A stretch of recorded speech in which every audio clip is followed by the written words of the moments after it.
All right, students. Well, I think it's pretty obvious I am not here today, but life goes on. So we're starting a brand spanking new chapter. It's all about atoms, and you should have a note guide in front of you. All you have to do is watch this video, fill in the notes as we go over. You might find that a lot of this is review from 8th grade. However, it's a good reminder for us. We're going to breeze through this chapter a little bit faster just because a lot of this is review, but it's still valid information for us to go through. So let's get started. First off, this is all about atoms and atomic history. And I don't know if you remember last year, we talked about this question. The question was, if we can't see atoms because they're way too small, if we can't see atoms, how do we know that they exist? Well, there have been many discoveries and all sorts of indirect observations that prove the existence of atoms. So the entire first part of our chapter is essentially answering that first question. If we can't see atoms, how do we know they exist? Well, let me show you. First off, there's this dude a long time ago. His name was Democritus. And you can see him up there. He lived around 460 BC to 370 BC. That's a really long time to live. I don't know. Anyway, Democritus, he didn't have any evidence for his atomic theory. Plus, he did not test his theory. That's not how people worked in the Greek and Roman times. They didn't actually do any scientific research. They didn't do any measurements. They simply sat and thought about things. Granted, thinking about things can be very helpful, and Democritus did come up with some pretty amazing ideas. However, none of it was provable for Democritus. It was simply an idea. And like I said, at the time, science at that time was largely just based on thought and philosophy, not experimentation. They didn't do experiments to learn more. So at that point, simply by thinking, science could only go so far. And here's a fun joke for you. Why is it you can never trust an atom? Because they make everything up. Okay, let's keep going. Anyway, oh, by the way, let's go back to this slide. I'll move this around here. There I am. So let's pause for a moment. And there's a video about that which is uncuttable. And Democritus, he said there is something that is uncuttable. He named it Atomos. And Atomos is that thing that is uncuttable. Let's pause for a moment, and then you can click this Bill Nye and watch the Bill Nye clip from YouTube about what is the smallest thing you can get to. So let's pause right now. Okay, we're back. And if you haven't already, I'm going to go ahead and put a link a little bit further down here for the scale of the universe. Let's pause, and you know what? Maybe we can click the scale of the universe. Let's look at this together, because this is really neat, and I think we've looked at this together in the past. Let's see here if it ever chooses to load up. Come on, we don't have all day. All right, I'm going to pause this. Okay, I'm back. It loaded finally. And many of you have seen this before. What we do is we use the scroll bar. I don't know if there's any sound that comes with this, but we can use the scroll bar to zoom in and out, and it kind of gives us an idea of how big. Take a look at it. Here's the size of a human. This is kind of our life right here. And let's go this way. A basketball, a ruler, a shrew, a chicken egg. All right, we're getting into things that are small, but not quite as small as an atom. Coffee bean, ant, lead for pencils, sleet, duckweed. Grain of salt, not a sugar cube. A dust mite. We can't see dust mites very well. And this circle right here, that would be the thing that is smallest, the smallest thing that's visible to the naked eye. Skin cells. We can't see skin cells with our eyes. We can't see silk fibers with our naked eyes. Let's keep zooming in. And the largest virus that we know of. Let's keep zooming in a little bit. The HIV virus, we certainly can't see with that with our eyes. Way too small. Let's keep zooming in. Let's see if we can get to the size of an atom. DNA, still too big. Phospholipid layers, a buckyball, glucose. And this is one of the largest atoms known to man, the cesium atom. But even though this is the size of the atom, we would not be able to see the nucleus. This was the entire size. Let's keep zooming in. Hydrogen atom, helium atom. And pretty soon we're going to get to the size of the nucleus. This is the largest nucleus known to man, which is the uranium nucleus. A chlorine nucleus, what's this next one here? I can't see it. The helium nucleus and the size of a proton and a neutron. I just hope that kind of gives you a perspective about how big and small things really are when we talk about atoms.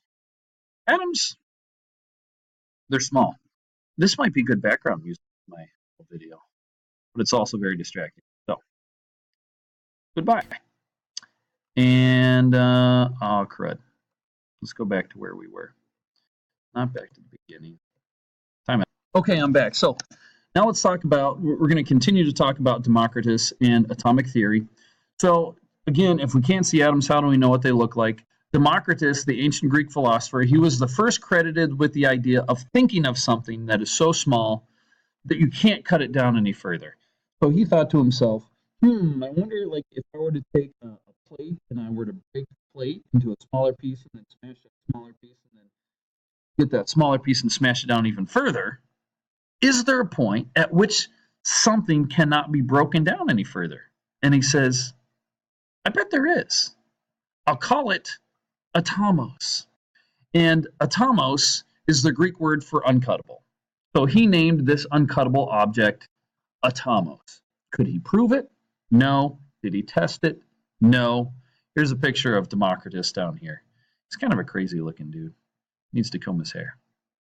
Anyway, let's talk about John Dalton. John Dalton, we're talking a long time later, almost 2,000 years later, was the next development in the theory of the atom. So John Dalton, he's an English school teacher. That doesn't mean he teaches English. That means he's British. And he's a school teacher and a chemist known for developing the modern atomic theory. Here's what he said. He said 4 things, and he wanted to see if these 4 things are true. He said all matter is made up of atoms. He said all atoms of an element are exactly alike. They're all identical. He said atoms cannot be broken down. You can't do it. And he also said different elements make up different atoms. Well, some of these things are still true and some of these things are not true. So which ones are true and which ones are not true? Let's take 30 seconds right now, discuss this with a buddy, decide which one of these statements is true and which one is not true. All right, so did you pause? Did you take a few seconds to find out which one's true and which one's not true? First off, all matter is made up of atoms. That is true. So far, that's what we know, unless you consider dark matter or something like that, but we don't know much about that. All atoms of an element are identical. Not true in that case, because there's these things called isotopes that we're going to learn about in the future. Not every carbon atom is exactly alike. Next, atoms cannot be broken down into smaller pieces. Einstein and his team proved this wrong. You can break atoms down into smaller pieces. You can use particle accelerators, and you can use nuclear processes to break atoms down. But then again, we shouldn't feel too bad for John Dalton because he figured this stuff out back in 1766. Well, not when he was 1 year old, but you get the idea. And then different elements are made up of different atoms. That much is true. If you have the element gold, it's made up of gold atoms. If you have the element silver, it's made up of silver atoms. And John Dalton visualized the atom as being a hard sphere, the same throughout, like a brass ball bearing. John Dalton says an atom is a lot like this, the blue ball down here. That's what an atom's like. Well, this changed and evolved over time. We know an atom does not look exactly like a brass ball bearing or sphere. Let's continue talking about John Dalton a little bit. So John Dalton, he also said he used experimental evidence to make his conclusions. So he didn't just think about it. He actually tried things and figured it out that way. And he also discovered the law of definite proportions, which states that a chemical compound always contains elements in the same proportion by weight or mass. Take a look at this water molecule down at the bottom. This water molecule has 2 hydrogens and 1 oxygen.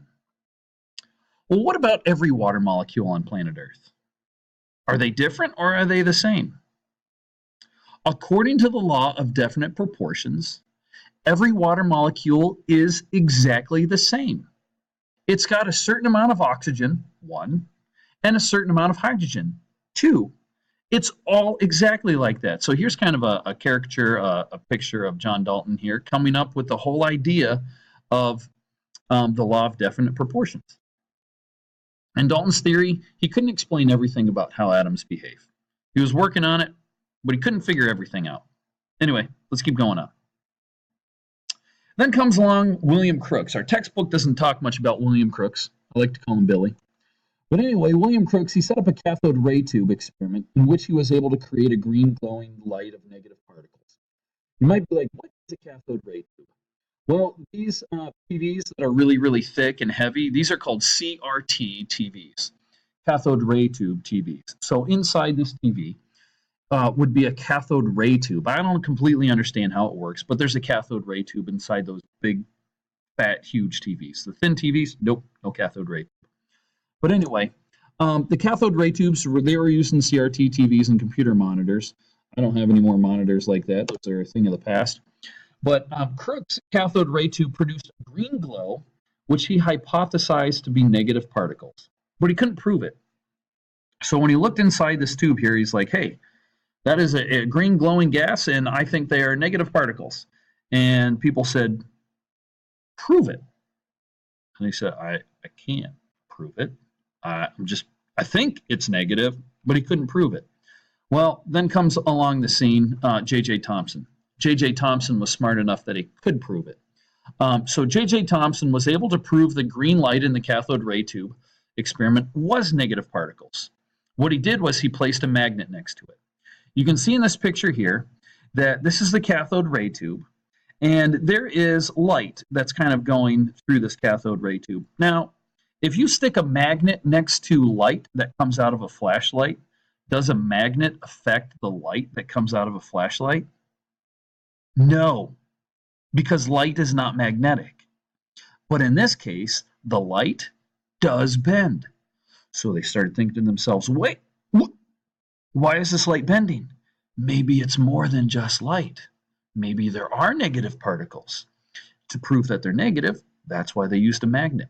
Let's pause for a second, and why don't you click the cathode ray tube video and watch that. It's terribly exciting. It's like 2 minutes long or something like that, but you'll see how the whole J.J. Thomson uses cathode ray tube in order to prove that there's these negatively charged particles. So let's pause right now. Okay, are you back? Great. These negatively charged particles are called electrons. And Thomson revised the model of an atom, because remember, John Dalton's model of the atom was a brass ball bearing. It was just solid. And he said that, no, it's not solid. Instead, it's got these negatively charged particles in it. He said it's a lot like plum pudding. And here's a picture of plum pudding. It looks like, it doesn't look like what we know of as plum pudding. This is what British people called pudding. It's basically like a really figgy cake. Think of it as, what do you call that? Like fruit cake for Christmas time. It's got raisins and nuts and berries and all sorts of stuff in there. And J.J. Thomson said, that's like an atom.